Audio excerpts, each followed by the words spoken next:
right. Didn't know if it'd be following a trucker. Thank you for your service, man. That's awesome. I know we're all probably sick of like Christmas music right now. Any metal fans? Woo! Yeah, that's good.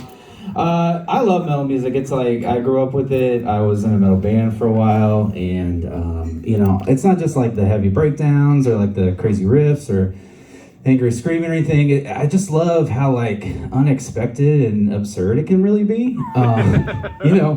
If you're talking about like any other genre of music, if you're having a debate about country music and like, man, the legends of country, we're talking like Hank Williams and Waylon Jennings, and I don't know, maybe you're talking about like rock music and bring up the Stones and Foo Fighters. If you like sit in on a metal conversation, you don't know what's going on. Like, yeah, man, I'm really into deathcore, and right now I'm really digging Infant Annihilator.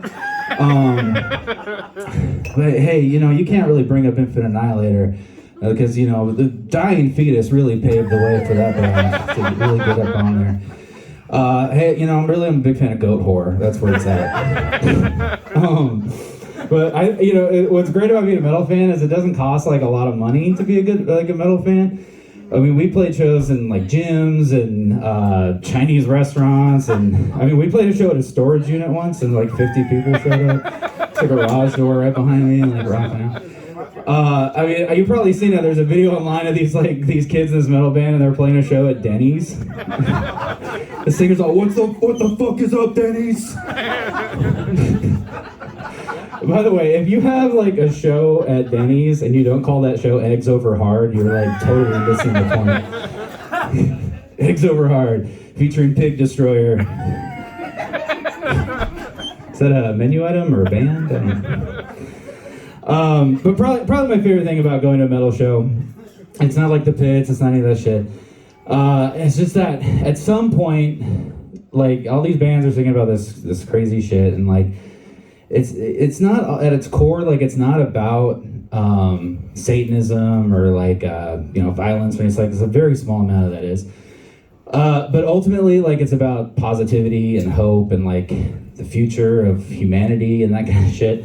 But you don't really expect in a metal band. But like at some point in the show, like the one song's gonna stop, pit stops, and like singer gets all like emotional, a little sentimental.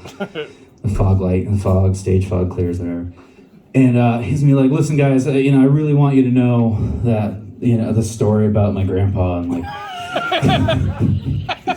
He'll be like, my grandpa was like the kindest man I ever knew, and like he grew up in segregation era, and he didn't care, man, and like all this other shit. And he's gonna be like, and he used to say, it's like, it doesn't matter what you are on the outside or what you think, like it's the same skin stretched over the same white bones, and that's what it's all about, man. And all of a sudden he's just like, what did we get into here?